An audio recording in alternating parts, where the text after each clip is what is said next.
There were giants in the earth in those days, and when the sons of God came in unto the daughters of men, and they bare children, the same became mighty men, which were of old men of renown.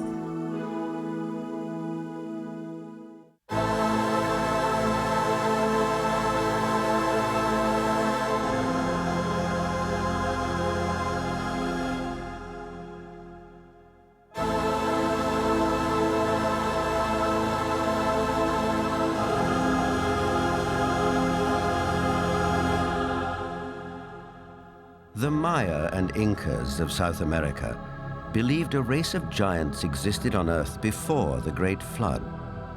So did many other ancient civilizations. Some took them for gods, others left likenesses of them in stone or wrote about them in their histories.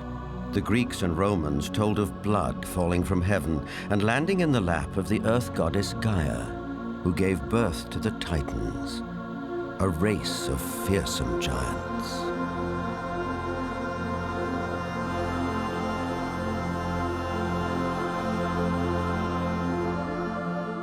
Perhaps the most famous of all was Goliath, the Philistine, one of 5 giant brothers. Vendell Jones is an archaeologist with a style of his own.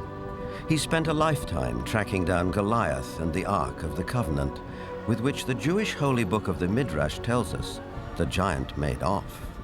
Goliath thrashed his way through the Israeli soldiers, ran over and scooped the ark up on his shoulder, slew Pinchas and Hophni, and took the ark back to the camp of the Philistines.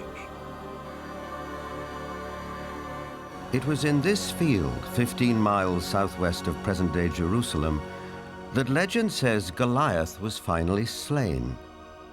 Not by a giant warrior like himself, but by a puny boy, David, who, as this 9th century BC tablet indicates, would later become king of the Israelites. David reached into his script. He pulled out this black thing with long leather straps, and he put it on his arm and wrapped it like this, and said, "You have come against me with a buckler and the armor and a shield and a sword, but I'm coming against you in the name of the Lord God of Israel." Then he reached in and pulled out another set of leather straps, but this one had a stone in it.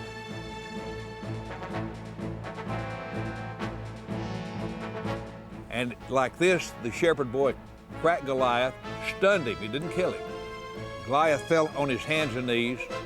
David ran over and took the sword of Goliath, this enormous sword that had killed Hophni and Pinchas. And with Goliath's sword, he decapitated him. Just 2 miles from where the famous fight took place stands an 80-foot overgrown mound. This is believed to be Goliath's final resting place, though no one knows for sure because it's never been excavated.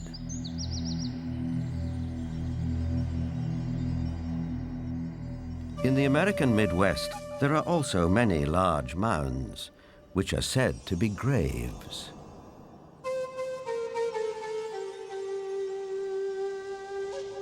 An author who has sold over 15 million books and written extensively on giants is Brad Steiger. Mass graves of giants were opened. Some of the men 8 feet tall, some of the women 7 feet tall, some records of men 10 feet tall, and extremely large skulls. And extraordinarily, some of these skulls had horns, some had extra rows of teeth, some had other what we would call anomalies, but they were extraordinarily large skulls and extraordinarily large people. A maverick archaeologist who has long been fascinated by legends of American giants is David Hatcher Childress. A number of mounds in the Midwest in America were excavated starting in around 1850. And in many cases, they would find skeletons of people who were in excess of 7 feet tall. And in many cases, they had double rows of teeth as well as, in some cases, 6 fingers on each hand and 6 toes on each foot. The one that was found in Bridal Veil Falls, California by a group of miners, first they found this wall with very intricate hieroglyphics. They assumed that they were finding gold behind the wall. They broke it down and they found this woman holding a child covered with fur and a strange kind of dust. The same tall female mummified remains have been found in Texas. They have been found in Death Valley. They have been found in other parts of California. These old photographs and newspaper clippings are all that survive of these mysterious giants. Winner of the Newsmaker of the Year award, journalist Jim Mars has a special interest in speculative science. Archaeology at that time was in a heyday. There was everybody that had a shovel was out trying to find something. But what's interesting is that the finding of these giant mummified bodies and giant fossils and bones, really you can't pin to any particular location. They were finding them in Greece, they were finding them in Italy, they were finding them in the Middle East, they were finding them in America. And even if you write off a few of those as perhaps a hoax or a misinterpretation of something else, you're still left with a tremendous amount of evidence to show that there were these giant beings at some point walking the earth.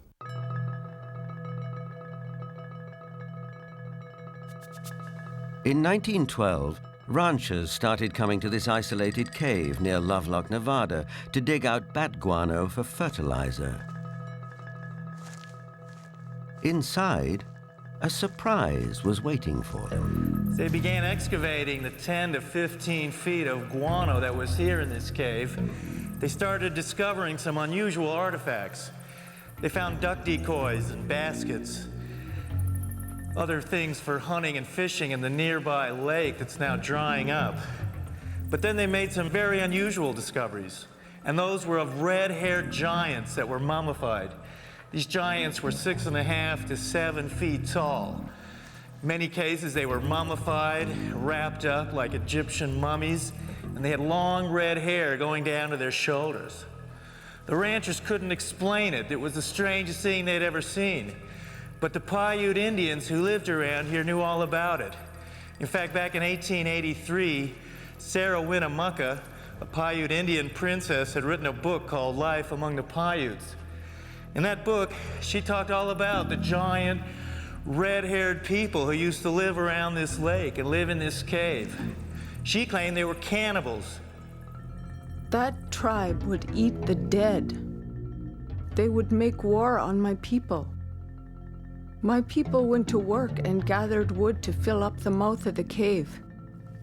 At last my people set it on fire and called out to them, "Give up or you will die." But no answer came. Now, one of the great mysteries of the West is what happened to these giants? There was nearly 60 skeletons brought out of this cave, but today they're nowhere to be found. Is it that there is some kind of archaeological cover-up that has occurred here? Something that concerns giants? Perhaps the entire story may be a rural legend, or like tons of buffalo bones, the remains may have been burned and used with the bat guano as fertilizer. Whatever the explanation, proof that there were giants here has disappeared. Yet at the same time, tantalizing clues to their existence can be found all over the world.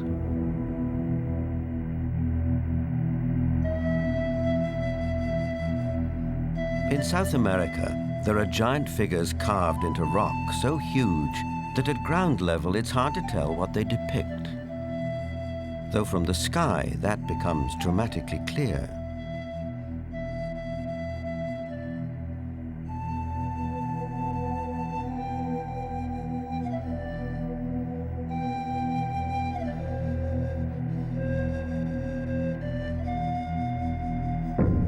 This one in Chile, known as Cerro Unitas, at over 300 feet high, is believed to be the largest representation of a human-like figure in the world. Who carved it and why remains a mystery.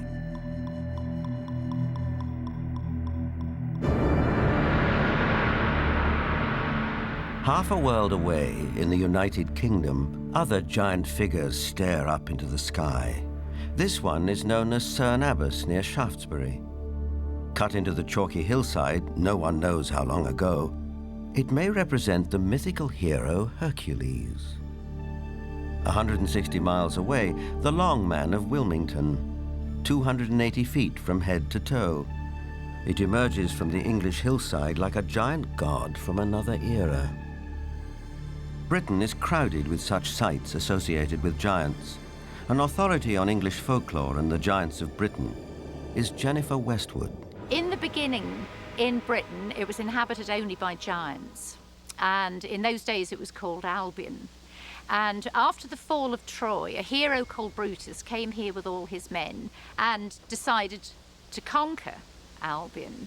And so they battled for a bit with all these very savage giants. And they slew most of them. But there was one called Gog-Magog that they kept alive, 12 foot high. And he had a wrestling match with the Duke of Cornwall called Coroneus. And first one got the upper hand, and then the other got the upper hand. And then Gog-Magog broke some of Coroneus's ribs. And he got so enraged that he just picked up this 12-foot giant, and he ran to the coast, and he threw him over the cliff.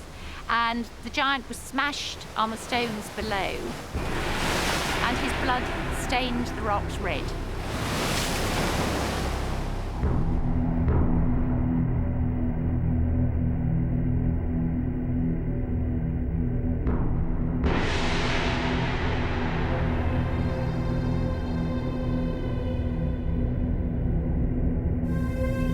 Giants also figure in the mythology of Stonehenge, arguably the most famous megalithic structure in the world.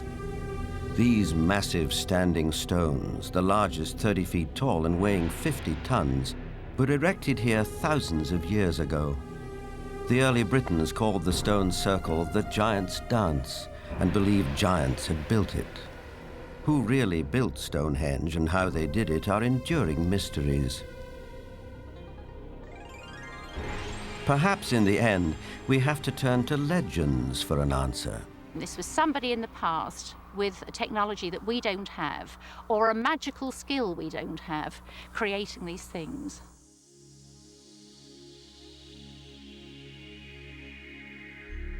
The spiral-shaped Gilgal Rephaim is situated in the Golan Heights, 50 miles from Damascus.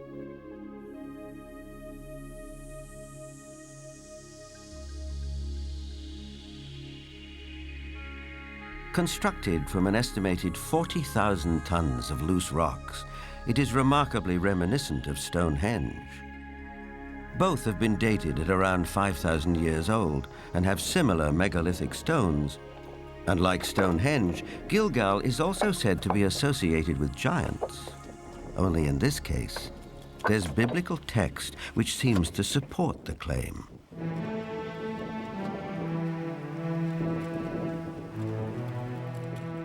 Israeli archaeologist Daniel Herman is investigating the newly opened grave. This is a tomb of someone obviously a very powerful man. Look at the size of the stone slabs used. This must have taken an enormous amount of time and effort to construct.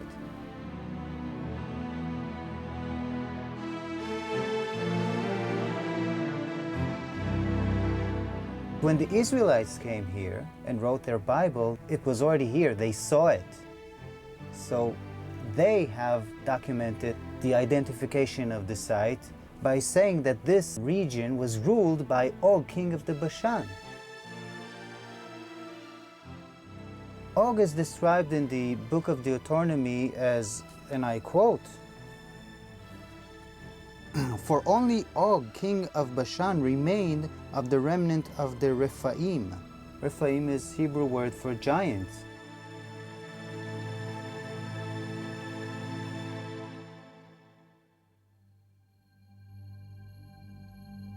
The surface of our planet is strewn with gigantic constructions dating back thousands of years. They're in the deserts, on the plains, under the oceans, high on the mountains, like those in South America. I think the world looked like the cities we see in Machu Picchu, Tiahuanaco, Sacsayhuaman. I think it was a world peopled by giants who structured their buildings out of massive building blocks, 500-ton, 250-ton blocks. Massive ruins, the scale of which stagger the imagination, are found throughout Central and South America.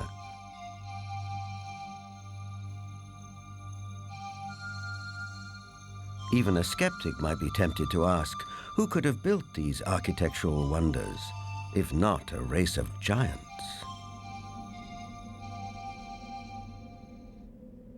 People of the Mediterranean island of Malta have an ancient belief that their island was known as the last stronghold of the giants of Europe.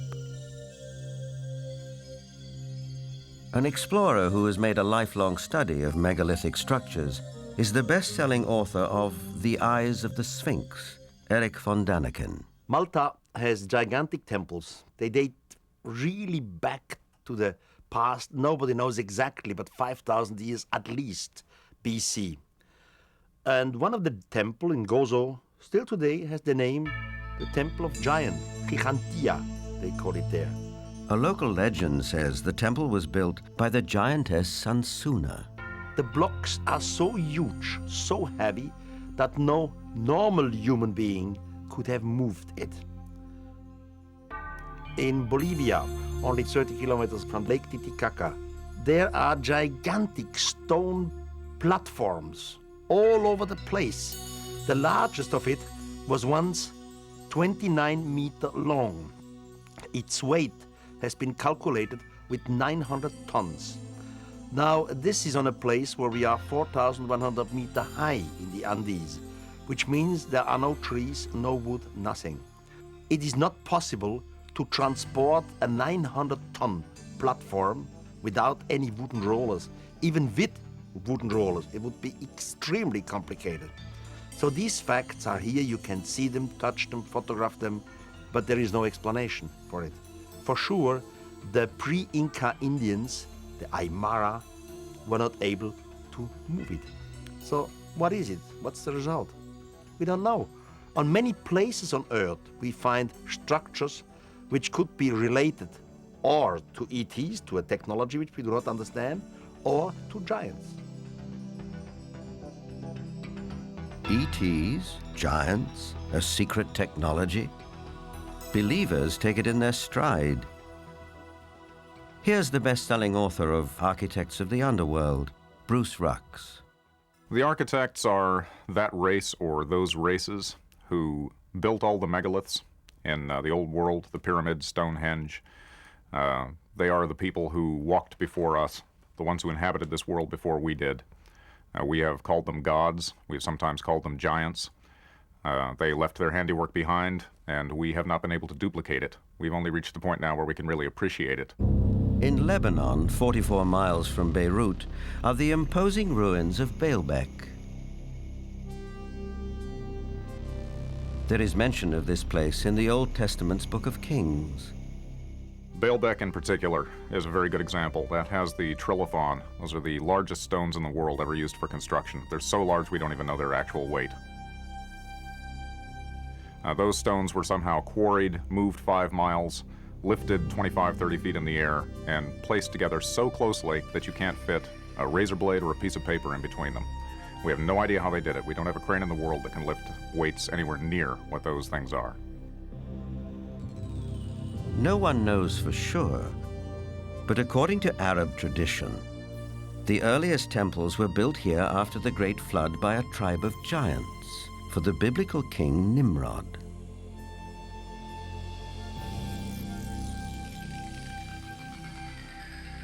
But what exactly do we mean by the word giant?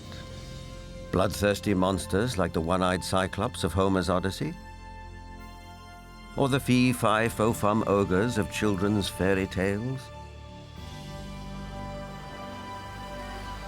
Or could it also include peaceable giants, living as you and I do, walking the streets of our cities in the full light of day?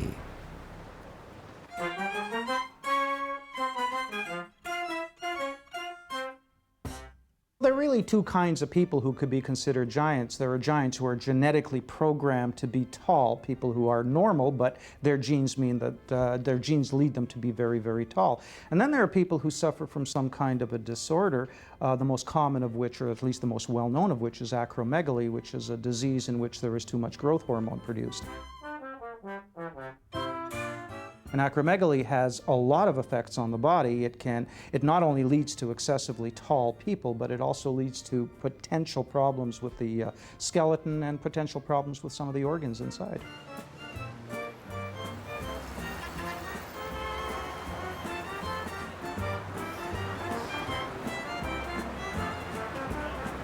Ryan is a healthy, well-proportioned, 7-foot-tall, normal young man. I just wish I were as tall as he was. But what makes a person unusually tall? Is it a family trait, nutrition, or something else? Are tall people just ordinary people of exceptional height? Certainly, some tall people are giants in their profession, and if that happens to be basketball, they may be millionaires too. Genuine giants didn't always do so well. Here's Jack the Giant Killer presenting his latest capture to the king. Towards the end of the 19th century, this 9-footer was given to the Russian Tsar as a gift. For some of the vertically unchallenged, it was possible to make a modest living by displaying themselves in public. From there, it wasn't very far to the Carnival Freak Show, which wasn't complete without one or more giants. Even after death, they could still draw a crowd. Anna Swan and her husband Martin, both 7.5 feet tall, went on tour as the world's tallest married couple. It probably took 2 storks to deliver their 24-pound newborn. Which brings us back to the question, where do they come from? Is it possible that in the dim and distant past, they can trace their ancestry to a race of giants? The Weizmann Institute's award-winning scientist, Dr. Marvin Antelman, believes he has the answer. If we all have genetic material from the first man, then it is not surprising to find here and there that you would have a giant existing among us today, because there would be a recessive gene that would produce such a person. The Watusi tribe, for instance, are very large. The median height for most of their males is close to about 7 feet. They're extremely tall. There are biblical references to even taller people who lived in ancient times. Rabbi Itzhak Mamostin of the Center of Jewish Studies in Vancouver, Canada. It seems quite clear because of the references in Genesis and later on the book of Numbers and also in Deuteronomy, which are all fairly consistent with each other, that there were gigantic beings that seem to stem from pre-flood era.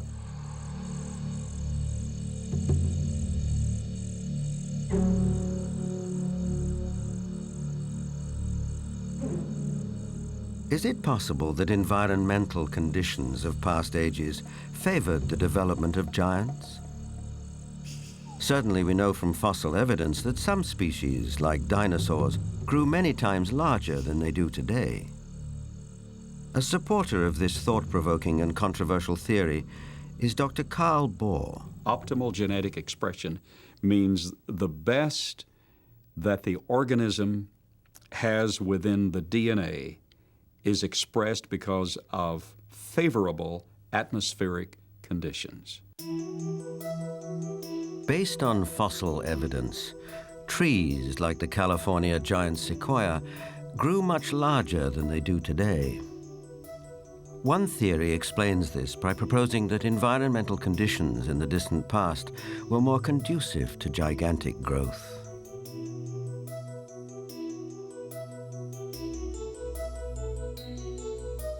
Under these described conditions, plants and animals would live longer, be much larger, and that's precisely what we find in the geologic column in the fossil record. Plants were much larger. All living systems were larger. We have animals that today have an 8 or 9 foot stature with a 16 to 20 foot stature. We have insects such as the dragonfly. Today, the dragonfly has perhaps a 4-inch wingspan. In the fossil record, his counterpart, Meganeuropsis, had up to a 5-foot wingspan. Everything was larger in the past. I'm of the opinion that under better atmospheric conditions, people were living not only longer, but they were taller, much taller. Giants and dinosaurs could not exist today as they did in the past because the atmospheric conditions simply will not permit it. We had a greater ozone layer at the time prior to the flood. At the time of the flood, it was diminished to about 1/7 of what it was at that time, and therefore, life on this earth as we know it no longer has the same life expectancy as it did at the time of the flood. A thinning of the ozone layer means less protection from the ionizing radiation from space, and less protection for plants and animals. Being interested in Earth's original conditions, after 35 years of research on those parameters, I've attempted to reconstruct that context. And in so doing, I've had our engineers build a biosphere that doubles the atmospheric pressure, that increases the electromagnetic energy, that increases the ratio of oxygen, but not to the level of toxicity, that eliminates ultraviolet radiation, etc. And the experiments that we've run have been very gratifying.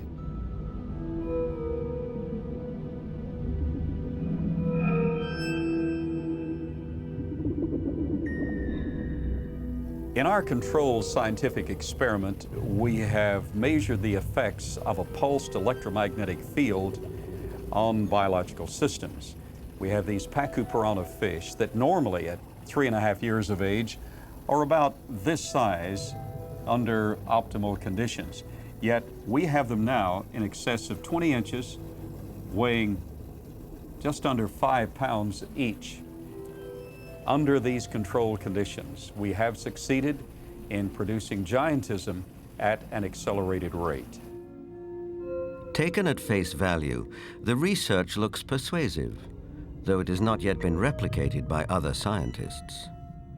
The conclusion in the tradition seems to be fairly clear that gigantic beings were existing at one time, and that as human history developed, or physiological, emotional, spiritual changes took place, those beings who survived seemed to be of a smaller gene pool.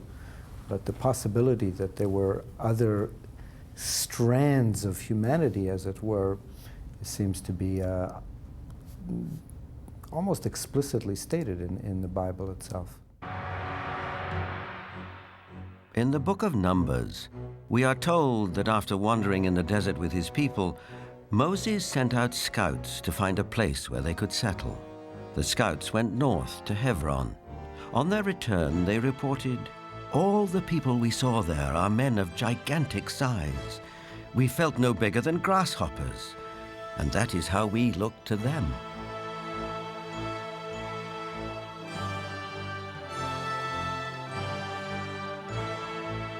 The tribes continued northeast to Mount Seir, known today as Petra in Jordan. But that too, as mentioned in the Bible, had been settled by giants. Wherever they looked, it seemed they found the remnants of giants.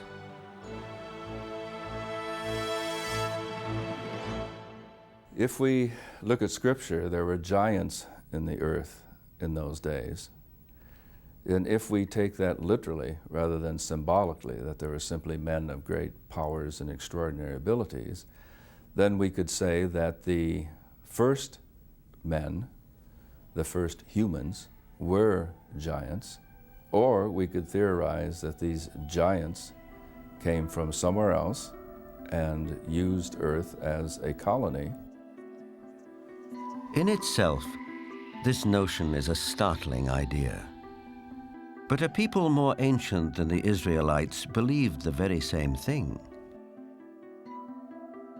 They wrote that the giants were celestial beings who came not from Earth, but from another planet.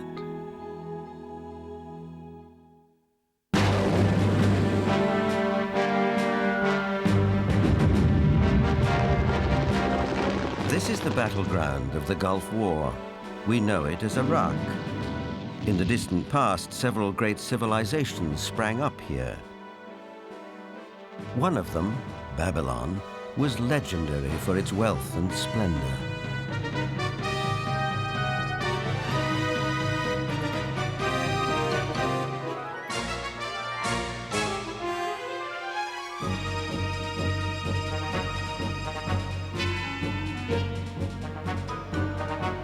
But long before Babylon, as long as 6,000 years ago, another remarkable civilization evolved.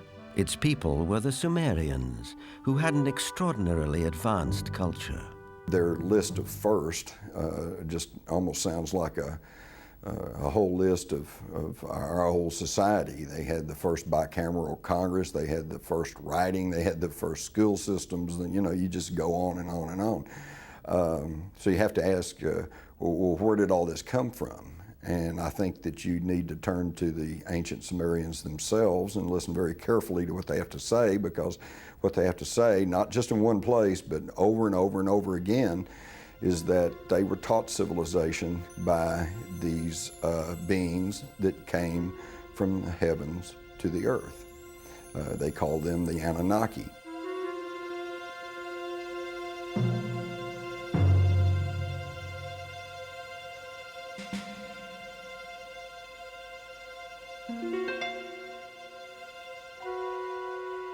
The Sumerians wrote down their history on clay tablets like these, which lay ignored in a Berlin museum for half a century.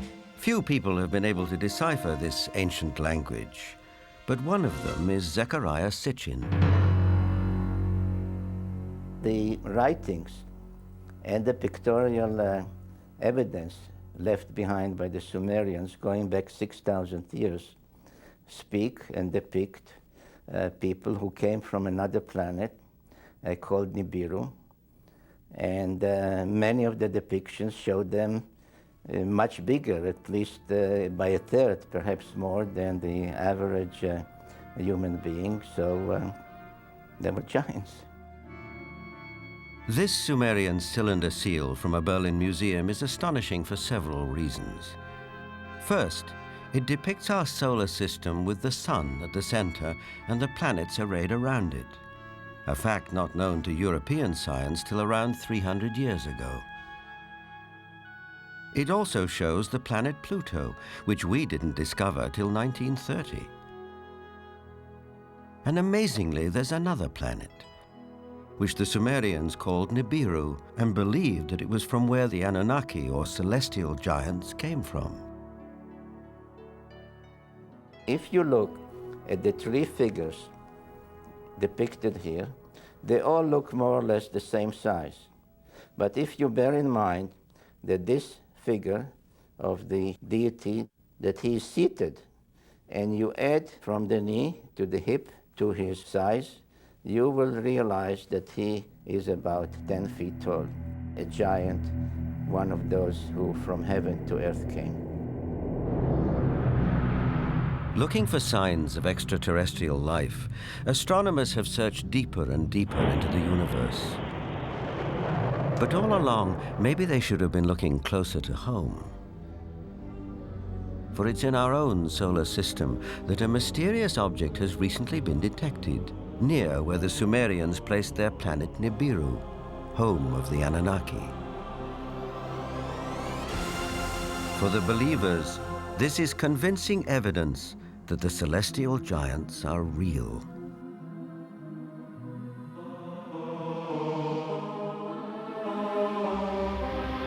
The ancient Sumerian text, just in a very broad overview, basically tell us that more than 400,000 years ago, that these Anunnaki came from space and landed on the earth in the Tigris-Euphrates Valley. They began to set up a colony that they called Eden. According to Genesis, Eden, or Eden, is where Adam was created from dust and Eve from one of his ribs. Others, however, have a more high-tech version of how human life began. In time, needing manpower, needing workers, jumped the gun on evolution using genetic engineering. They took the sperm of one of the Anunnaki, mixed that with the ovum of a primitive humanoid, probably one of these primitives that we are now finding archaeological remains of in Africa, the famous Lucy.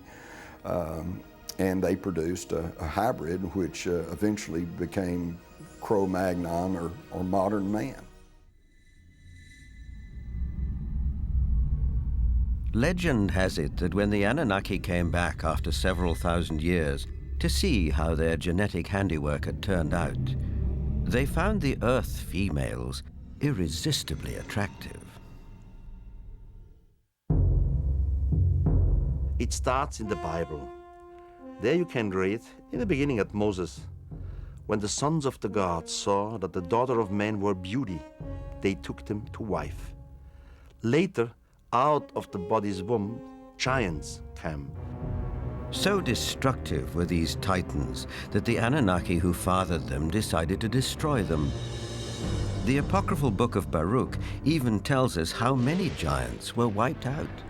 The book of Baruch says, "Then the Lord created the great flood, destroyed all life, which then was on earth, including the 490,000 giants."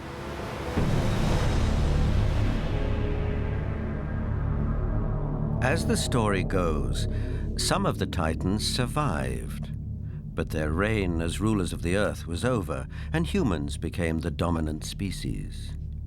Still, the giants live on in memory, like something deep-rooted that comes from the beginnings of our existence. For some, this is far more than a simple memory. Perhaps they are the ones who report more and more encounters with giants emerging from UFOs.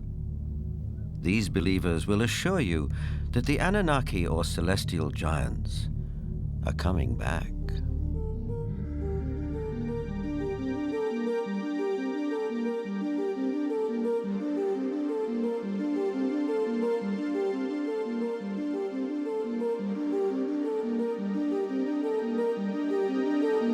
The town of Yatzitz is 25 miles west of Jerusalem. On January the 3rd, 1996, Chief of Security Herzl Constantini was at home when he heard a strange noise outside. When I opened the door, I was paralyzed with fear. I saw a gigantic being around 5 feet wide and 11 feet high. I estimate its weight at about 2 tons. I called the police, and 2 officers came over to the house. They laughed at us and accused me of drinking. But when the trackers came and saw the prints, they stopped laughing.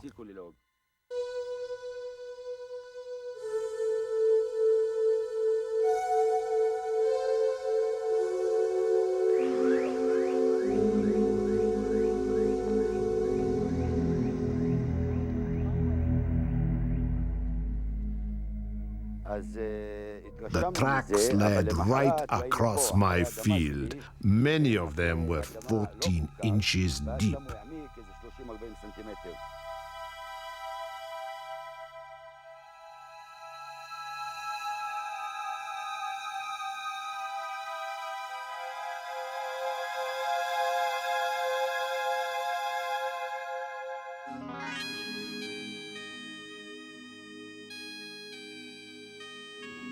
Over the past 10 years, reported sightings of UFOs with giant occupants have been on the increase. Former director of the British UFO Research Association, Jenny Randles, is familiar with these statistics. From an analysis of 15,000 encounters with beings, giant encounters have increased every single year since the 1965 period onwards, and we are therefore getting far more reports of giants being seen today than we did 30 or 40 years ago. The apocryphal books of Enoch are believed by many to be over 5,000 years old. In them, Enoch writes about how he was taken up to the heavens by two men of great height. In this celestial journey, he also talks of meeting those who from heaven to earth came. Two huge men appeared to me, the like of which I had never seen on earth. Their faces were shining like the sun. Their eyes, too, were like a burning light. Then they took me up and carried me to the first heaven. And they fly with their wings and do the rounds of all the planets. They led before my face the elders, the rulers of the stellar orders.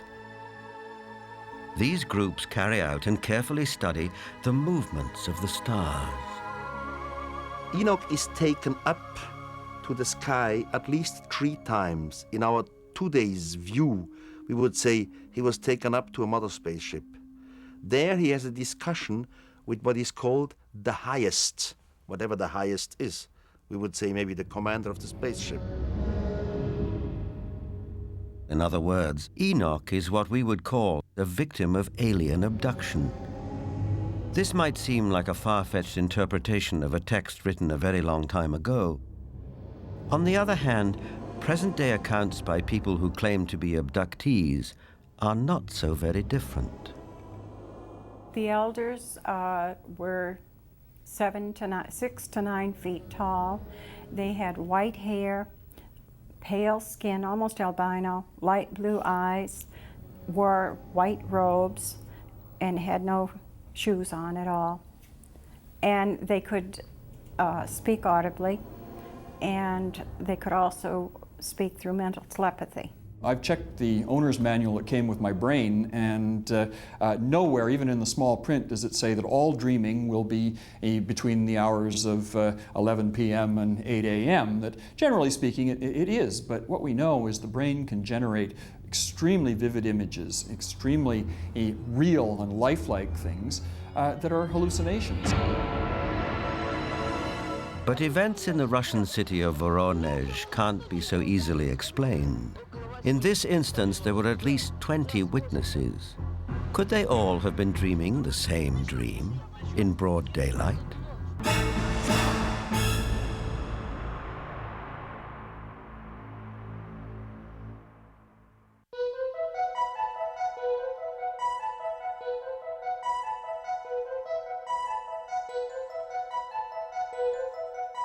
In September of 1989, something happened in the city of Voronezh, 200 miles south of Moscow, which caught the attention of the world press. For several weeks, strange lights were seen over the city. Then on September the 27th, it was reported that a spacecraft landed in one of the city's public parks, from which 3 alien giant figures emerged. Nothing remotely like this had happened in Voronezh before. Before coming to America in 1990, Ukrainian journalist Paul Stonehill covered the Voronezh story for the international press. Top Voronezh researchers of anomalous phenomena, who include scientists, geologists, and also some military people, went to the site immediately thereafter. They were on the site on the 3rd of October studying and collecting specimens.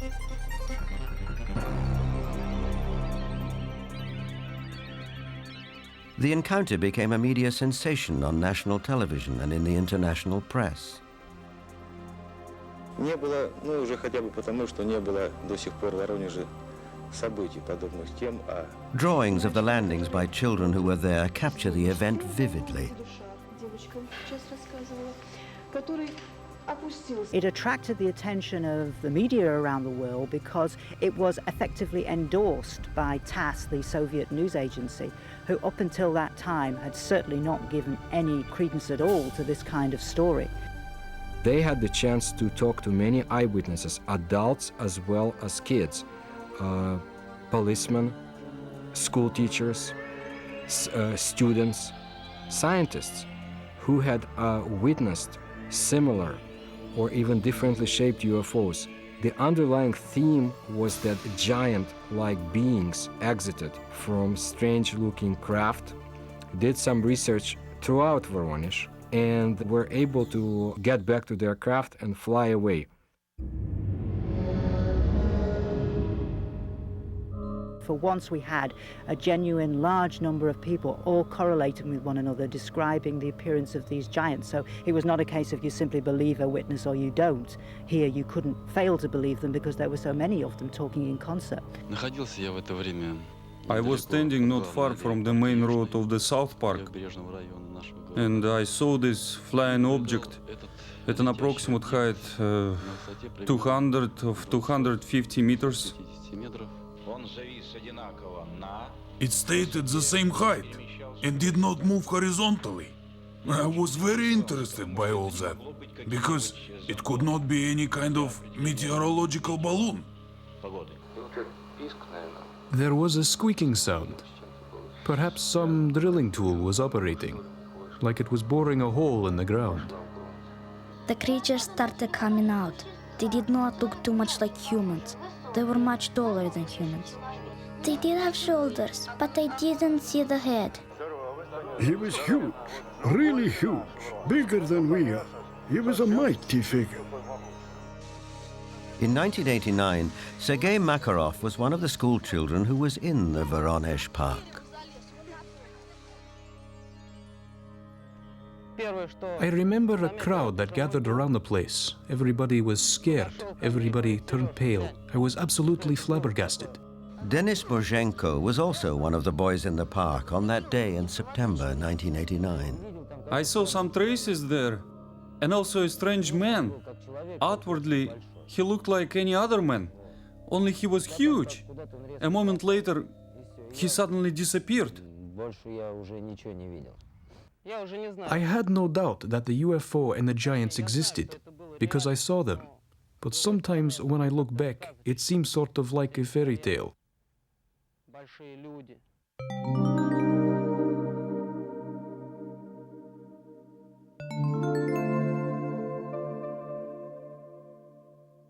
What we're seeing today is very much what we have seen all throughout history. It's nothing new.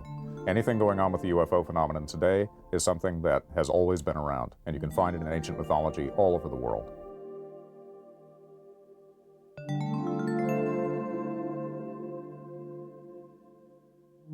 We have the legends, and of course, in some cases, we have cave paintings of giant-looking beings and even footsteps. I would think something was in the past, and this something was much bigger than our normal earthlings. Were they indeed our fathers? They were the patriarchs who came before us, that all the legends refer to, the giants, the Olympians who lived before us.